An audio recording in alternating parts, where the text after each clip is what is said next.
A granddaughter watched her grandparents as they wiped tears from their cheeks.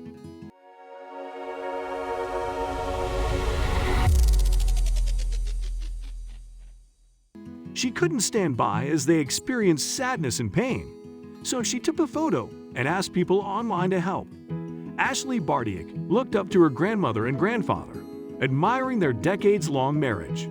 They were devoted grandparents who spent a lifetime together, making memories with their family. Sadly, Wolfram and Anita Gottschalk were forced into an unexpected living situation as they got older. They hadn't been apart for 62 years, and their hearts broke when they could no longer live together. In August 2016, Ashley shared her grandparents' story with the world. She told netizens about their undying love and devotion, hoping someone would assist with their current issue. Alongside a photo of Wolfram and Anita, the granddaughter wrote, "This is the saddest photo I've ever taken. This is my Omi and Myopie. As you can see, they're both wiping away tears." She explained that the photo was taken in Surrey at Yale Road in Canada and showcased an honest moment between her grandparents. Wolfram was in a waiting facility, hoping to be placed in a nursing home that could see to his health issues. His wife stayed in the residence in Morgan Heights, but Wolfram's fate was unknown. Delays and failing administrative systems prevented the couple from being in the same care facility. Wolfram wanted to live in the same place as his wife, but there was no progress for 8 months. It was the longest time the couple had been separated during their 62 years of marriage. It pained them and burdened their family, who tried to bring them together as often as possible. Ashley's plea for help with their reunification was urgent, and she told people her grandparents deserved to spend their final years together. She tried following other channels, but had no success, so she turned to Facebook. Whenever they spent time together, the couple cried. Their granddaughter stated, "They generally have a really good time. We bring him snacks, but when it comes time to leave, he wonders why he can't come with us." News from Wolfram's doctor added to the couple's distress. He was diagnosed with cancer, and time was limited. Wolfram also had dementia that was getting worse over time. While he could still remember everything about his beloved wife, the family feared he would start to forget Anita if they continued living separately. Ashley's plea for help with their reunification was urgent, and she told people their grandparents deserved to spend their final years together. She tried following other channels but had no success, so she turned to Facebook. The granddaughter's post quickly went viral as users understood that something needed to be done before it was too late. Ashley shared her grandmother's biggest desire. She is just begging anyone that can help her get her husband back. It's been very difficult for our family. Fraser Health Authority responded to the overwhelming public outcry regarding the couple's story, and a representative offered some clarity. Taslim Juma explained that the spouses needed different levels of health care, and placing them was tricky. Thankfully, the couple got what they desperately wanted 1 month after Ashley's post went viral. The granddaughter said, "Our family joyfully witnessed the reunification of Wolfram and Anita Gottschalk. Wolfram has finally been moved to the same facility as Anita at the residence at Morgan Heights. The reunion saw tears of joy for all involved." Ashley thanked the media and Fraser Health for making the reunification possible. She hoped their story would bring attention to other elderly couples wishing to live with their loved ones during their golden years. Ashley and her family vowed to be advocates for the cause. The granddaughter shared a tear-jerking video of Anita embracing Wolfram for the first time, knowing she wouldn't have to say goodbye again. She took her husband's face in her hands, and they both cried tears of relief and abundant happiness. They held hands, kissed, and smiled as they looked into each other's eyes.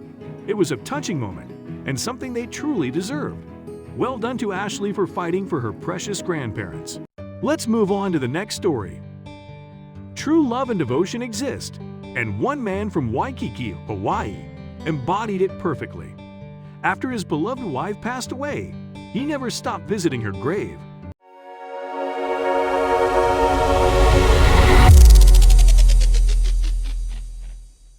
Bringing flowers as payback for all she did for him during their 72-year marriage. 93-year-old Ted Richardson met the love of his life when he was only 16. He still remembers going home and telling his dad that he had seen the girl he wanted to marry. While he had the foresight for their future wedding, Ted couldn't have imagined the great romance and decades-long commitment ahead of them. Theirs is a love story for the ages. Ted served his country as a Marine in World War II, and while he was away from home, he kept a photo of a girl named Florence close by. He looked at it often, confessing, "She was beautiful. I didn't mind looking at her all the time." When the veteran service ended, he didn't waste any time before marrying the girl of his dreams. So a lifetime of love and laughter started. Ted worked as a teacher, and the FBI employed his wife. Together, they had a son, Ted Jr., and life was perfect. The couple enjoyed 72 years of marital bliss, in which Florence remained tender-hearted, only losing her temper with Ted once. Thanks to Ted's record-keeping, he knew exactly how many times he had visited his wife's grave from her passing until 2018. The number is unbelievable. Ted was in awe of his wife's dedication to their union and family, cherishing her every chance he could until her passing in 2013. When she died, he lost his best friend and quickly developed a routine that allowed him to continue honoring her. 6 days a week, no matter the weather, Ted visited his wife's burial site at the National Memorial Cemetery of the Pacific. He took free buses from his Waikiki residence and was usually the first person there at 6:30 a.m., eagerly waiting to get in. The widower spent most of his time tending to the area around Florence's grave, cutting the grass, and placing fresh flowers in front of the plaque that read, "Wife of CPL Ted Richardson USMC, beloved American mother." He often opted to bring colorful carnations for his wife because they started as tiny buds, opening slowly over 2 or 3 days. The security staff at the cemetery knew Ted well, driving him up the hill to his wife's gravesite every day. For Ted, the act of service was something he called payback time. He considered it his way of returning his doting wife's love and service towards him for all the years they were married. Thanks to Ted's record-keeping, he knew exactly how many times he had visited his wife's grave from her passing until 2018. The number is unbelievable. He had taken 1,300 trips to her gravesite. The widower even made plans for the future when he was no longer around, asking his church to bring flowers to Florence's grave once a month. But while he was still able, he had no plans of stopping his daily visits, sharing, "I'll keep going as long as I can go. God will tell me when I've had enough." The online community admired Ted's devotion to his late wife.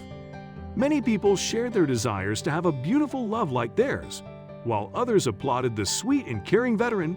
"I'm a younger lad, but this man's energy and this whole story are so admirable. Thanks for sharing." Joshua Dawson: "My grandpa did the same for my grandmother. Their generation is what America needs now, love and respect." Cindy Moriel Libera: "Does this kind of love ever exist anymore? I just want to find somebody who loves me the way that this man loves his late wife." Brianna Groman: "May we all have such dedicated love in our lives. Bless you, Ted Richardson." Stevie Prophet: "Ted is a one-of-a-kind man. His actions display the kind of love everyone longs for and deserves, unconditional and unending. We take our hats off and commend his honorable way of cherishing the woman who meant the most to him."